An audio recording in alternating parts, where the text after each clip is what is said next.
आपको देश की सत्ता का फैसला करने में सबसे अहम भूमिका निभाने वाले उत्तर प्रदेश के भीतर बीजेपी में चलती खींचतान की खबर से खबरदार करेंगे।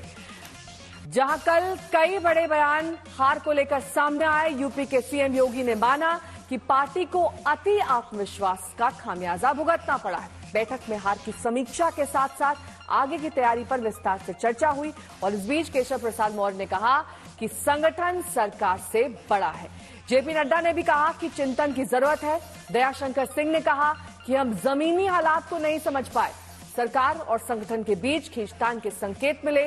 केशव प्रसाद मौर्य ने ट्वीट किया कि पार्टी सरकार से बड़ी है। इन सब के बीच बीजेपी ने आगे की रणनीति पर बात की। कई प्रस्ताव पास किए गए, लेकिन इन सब के बीच सरकार और संगठन के बीच की दूरी घटती नहीं दिख रही है, क्योंकि कन्नौज से हारे सुब्रत पाठक कहते हैं कि अखिलेश राज में भर्ती हुए अधिकारी ही विवाद करा रहे हैं और साथ ही संगठन निषाद पार्टी के प्रमुख संजय निषाद हार के लिए यूपी के अधिकारियों पर ठीकरा फोड़ते हैं। अब खबरदार करता सवाल यह है कि आगे 10 विधानसभा सीट पर होने वाले उपचुनाव से पहले मंथन एकता की ओर ले जाएगा या फिर यूपी में बीजेपी के भीतर खींचतान और बढ़ेगी। मैं सदा कहता था और आज इस प्रदेश कार्य समिति में मैं संगठन के वरिष्ठता हमारे देश के और प्रदेश के नेतृत्व के सामने कह रहा हूं, संगठन सरकार से बड़ा है।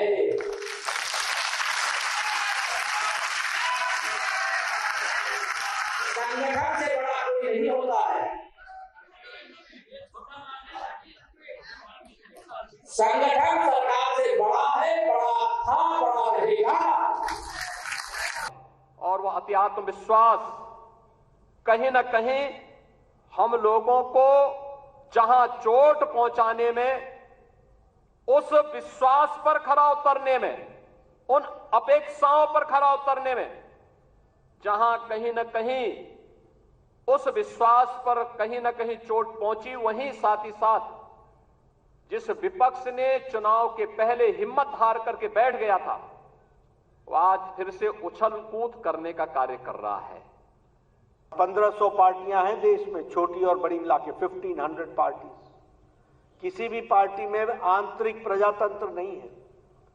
अधिकतर पार्टियां परिवारवादी पार्टियां हो गई हैं और अधिकतर पार्टियां अपने और अपने लोगों को परवरिश करने पर लगी हुई पार्टियां हैं। ये अकेली भारतीय जनता पार्टी है जो इस मूल मंत्र पर चल रही है, सबका साथ, सबका विकास, सबका विश्वास, सबका प्रयास। मैं एक बात और कहना चाहता हूं कि हम सब लोगों को अपने आत्मविश्वास हमेशा अपने साथ रखना चाहिए और आत्मविश्वास के साथ साथ आत्मचिंतन भी लगातार करना चाहिए। कुमार अभिषेक मेरे सहयोगी इस वक्त तमाम जानकारी के साथ जुड़ गए हैं। कुमार, अब जिस तरीके से 3 बड़े दिग्गज नेता यहां पर अपना बयान दे रहे थे, केशव प्रसाद मौर्य कह रहे हैं कि संगठन बड़ा है सरकार से, उधर सीएम योगी आदित्यनाथ कह रहे हैं कि आत्मविश्वास की वजह से हारे, और जेपी नड्डा ये कह रहे हैं कि आत्मविश्वास जरूरी है, उसके साथ आत्मचिंतन करना होगा। तो ये कहीं ना कहीं दरार की ओर इशारा कर रहा है। ये जो पूरा का पूरा मंथन हुआ आत्मचिंतन की जिसमें बात कही जा रही है, क्या आगे एकता की ओर ले जाएगा या फिर इससे रास्ते और वहां की दरारें जो बीजेपी में हैं वो और ज्यादा दिखाई देंगी? देखिए, बिल्कुल तीनों बातें ऐसी हैं जो एक दूसरे को कॉन्ट्राडिक्ट कर रही हैं। निश्चित तौर पर सभी ने अपनी अपनी बातें कही हैं और सभी ने जो इशारा किया है वो एक दूसरे की ओर इशारा किया है। खुलकर किसी ने किसी के खिलाफ कोई बात नहीं कही है, लेकिन ये बात तय है कि जो बात केशव मौर्य ने कही है, उन्होंने कार्यकर्ताओं की भावनाओं को उठाया है। जो योगी आदित्यनाथ ने कहा है, उन्होंने कहा है उनके मुताबिक अगर देखा जाए तो वो जिस तरीके से गवर्नेंस कर रहे हैं उसमें वो कोई बदलाव नहीं करेंगे। और अगर राष्ट्रीय अध्यक्ष को देखा जाए तो उन्होंने सबके लिए आत्मचिंतन की बात कही है। तो कुल मिलाकर के अगर देखें तो उत्तर प्रदेश में कल जो ये कार्य समिति की बैठक हुई उसमें सबने एक दूसरे पे निशाना साधा है, इशारों में साधा है, किसी ने खुलकर बात नहीं की है। देखिए, कार्यकर्ता बहुत नाराज है, बीजेपी का बहुत निराश है और उसकी भावनाओं को व्यक्त कई लोगों ने किया। राष्ट्रीय अध्यक्ष ने, प्रदेश अध्यक्ष ने भी किया और केशव मौर्य ने भी किया, ब्रजेश पाठक ने भी किया, मुख्यमंत्री योगी आदित्यनाथ ने भी किया। और उन्होंने लेकिन ये कहा जरूर कि भाई जो लोग बीजेपी में जो हार हुई है, एक तरीके से उसके लिए जिम्मेदारी सबको लेनी पड़ेगी, किसी एक आदमी की जिम्मेदारी इसमें तय नहीं की जा सकती है।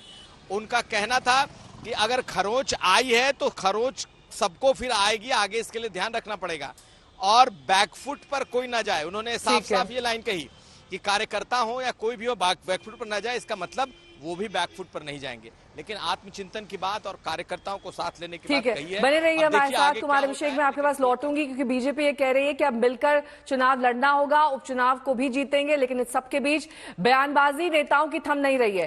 कन्नौज में अखिलेश यादव के खिलाफ चुनाव अभी हारे सुब्रत पाठक ने कहा कि समाजवादी पार्टी के समय भर्ती हुए पुलिसकर्मी और अधिकारी अब बीजेपी कार्यकर्ताओं के खिलाफ काम कर रहे हैं और यही प्रशासन बनाम कार्यकर्ताओं की जंग का असल कारण है।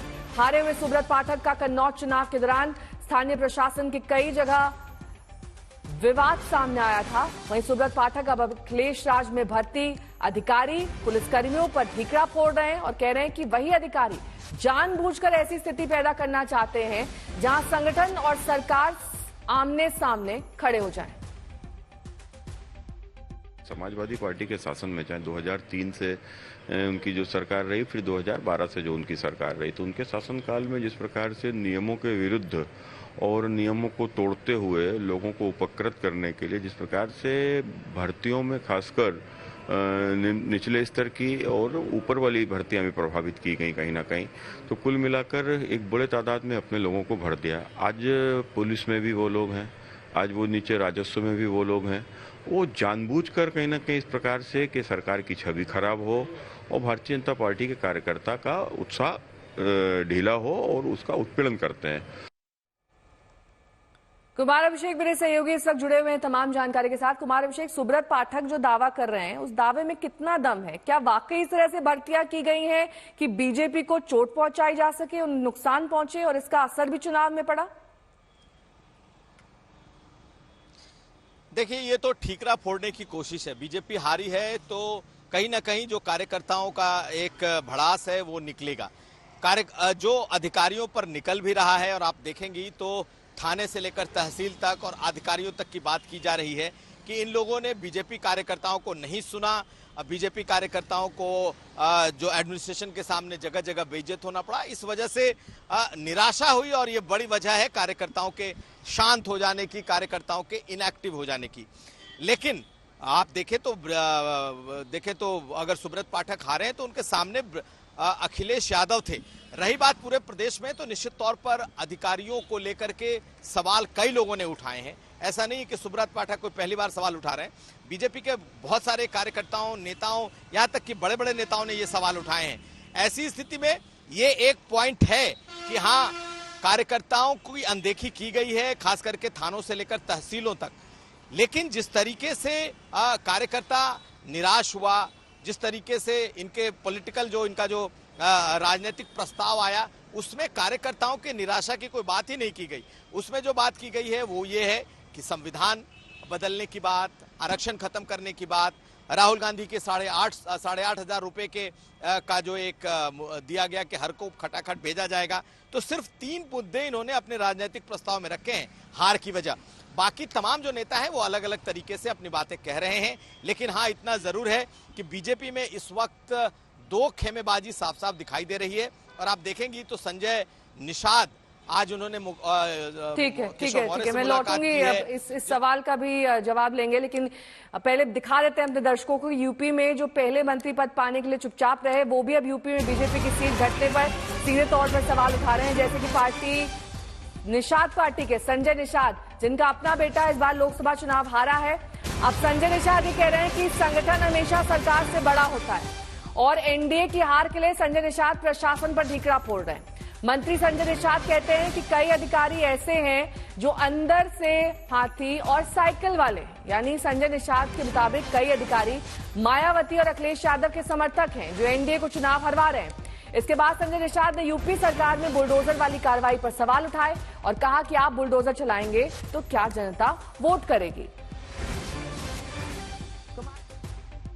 ये तो है ही, संगठन से शक्ति होती है, सत्ता संगठन के शक्ति से बनती है, जनता के समर्थन से बनती है, जनता का समर्थन कार्यकर्ता तय करता है। आपको लगता है कि प्रशासन की वजह से चुनाव में नुकसान हुआ है इस बार? कहीं कहीं है ऐसा, इग्नोर नहीं किया जा सकता है कि प्रशासन में कुछ न कुछ। मैं तो बार बार हमेशा कहता हूँ कि ढेर सारे अधिकारी ऐसे हैं कि अंदर से हाथी साइकिल पंजा है, ऊपर से कमल ओढ़कर कुर्सी बैठे हैं, जब उनको मौका मिलता है तो डसने का कोशिश। अब इस समय बुजुर्गों का घर गिराएंगे, बुलडोजर लगाएंगे, 90 साल से बैठा हुआ आदमी, वो गंवार आदमी है, गरीब आदमी है, उसके लिए सरकार हम लोग है ना, तो कानून का सहारा लेकर उसको बुलडोजर लगाएंगे। कुछ न कुछ ऐसे मैंने बहुत पहले हमेशा कहता रहा हूँ कि अंदर से हाथी साइकिल पंजा वाले, ऊपर से कमल बन जाते हैं और मौका पाने को डसने लगते हैं। क्योंकि रहीम नगर, पंतनगर, लखनऊ का जो इलाका है वहाँ पर कभी भी बुलडोजर चल सकता है। प्रदेश में जो कुछ अधिकारी ऐसे हैं जिन्होंने सम्मान नहीं किया, उनको को धन्यवाद दूंगा, मौका मिलने के बाद उनको सजा भी देते हैं, उन्हें हटाते भी हैं, क्योंकि नकारात्मक विचार आदमी को नुकसान पहुंचाता है। तो हमारे कार्यकर्ताओं में नकारात्मक सोचना पैदा हो,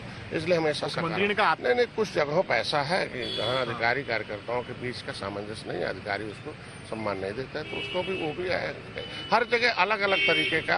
क्या निषाद पार्टी को भी इसका नुकसान हुआ यूपी में? अब हम साथ में हैं तो संगत, लेकिन नुकसान हुआ तो जवाब भी लेकिन ऐसा है कि देखो भाई, मित्र वही है, पार्टनर वही है जो घाटे में भी साथ रहे, फायदे में भी साथ रहे। मतलब घाटा हुआ आपको इस चीज से? निश्चित रूप से सीट का घाटा ही है।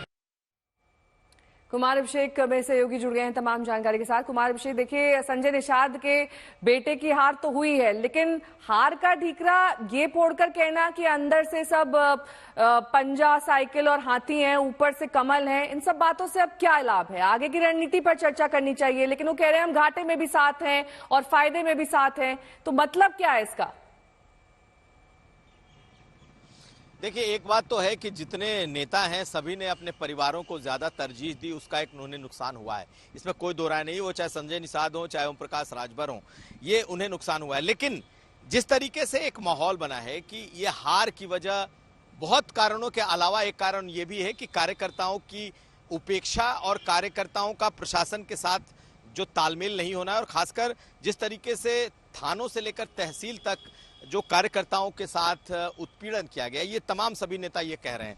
तो ऐसी स्थिति में ये बातें जरूर कह रहे हैं, ये वही बात कह रहे हैं जो बीजेपी के कार्यकर्ता कह रहे हैं। तो ऐसी स्थिति में इस बात को लेकर के चूंकि एक माहौल बना हुआ है इस वक्त उत्तर प्रदेश में कि तमाम कार्यकर्ता बीजेपी की इस बात को कह रहे हैं कि उन्हें तरजीह नहीं दी गई, उन्हें बेइज्जत किया गया, उनके साथ थानों से लेकर तहसील तक बहुत बुरा सलूक हुआ, इस वजह से कार्यकर्ता नाराज हुआ। और यही बात संजय निषाद कह रहे हैं। लेकिन आप देखें तो चाहे संजय निषाद हो, चाहे अनुप्रिया पटेल हो, ये दोनों नेता लगातार सवाल उठा रहे हैं। और आज संजय निषाद ने मुलाकात की है केशव मौर्य से, तो बहुत सारे राजनीतिक ऐसे विषय हैं जो आने वाले वक्त में दिखाई देंगे कि क्या सचमुच बीजेपी के भीतर दो फाड़ हो रहा है, क्या बीजेपी के भीतर दो नेताओं के अलग अलग गुट बन रहे हैं, क्या अलग तरीके से तलवारें खिंच रही हैं, ये दिखाई देगा। हालांकि कल जेपी नड्डा ने बहुत कोशिश की है कि कार्यकर्ताओं में जोश जगाया जाए, पूरे यूपी को यूनिट को एक रखा जाए। अब देखना यह है कि आने वाले वक्त में होता क्या है, क्या ये खाई बढ़ती है या फिर इस तरीके से ही ये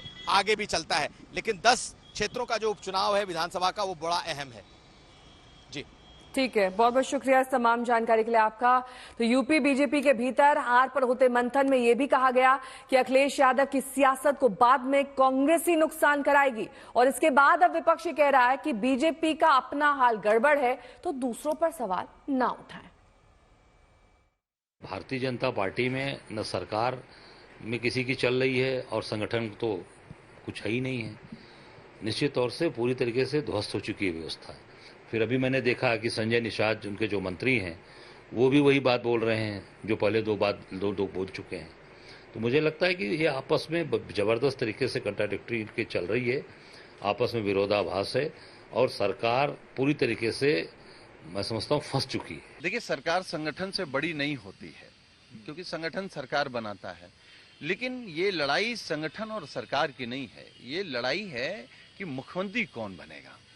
एक लोग बने रहना चाहते हैं, एक लोग मुख्यमंत्री हटा करके खुद बनना चाहते हैं। उत्तर प्रदेश के जो दोनों डिप्टी चीफ मिनिस्टर हैं वो डिप्टी हटाना चाहते हैं अपने सामने से। और जिस तरीके से भारतीय जनता पार्टी में भ्रष्टाचार के सवाल उठ रहे हैं, मतलब आप ये मान लीजिए इस सरकार में लेखपाल से लेकर के डीएम तक और होमगार्ड से लेकर के कप्तान तक बिना पैसे के कोई काम नहीं कर रहा है। तो इतनी भ्रष्ट सरकार में सब एक दूसरे पे आरोप लगा रहे हैं। और अब आपको खबरदार करते हैं उत्तर प्रदेश मुहर्रम पर होती राजनीति की खबर से, जहां पहले मुख्यमंत्री योगी आदित्यनाथ ने कहा कि अब मुहर्रम पर सड़कें पहले की तरह सुन्नी नहीं होती हैं, जो होता है कानून के हिसाब से होता है। वहीं विपक्ष ये सवाल उठाने लगा कि आखिर ताजिए की ऊंचाई प्रशासन क्यों तय कर रहा है।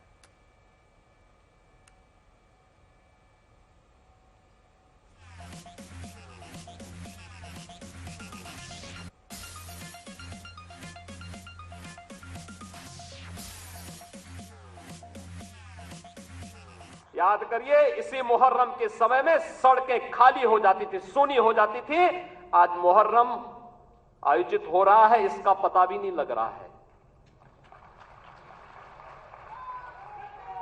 ताजिया के नाम पर घर तोड़े जाते थे, पीपल के पेड़ काटे जाते थे,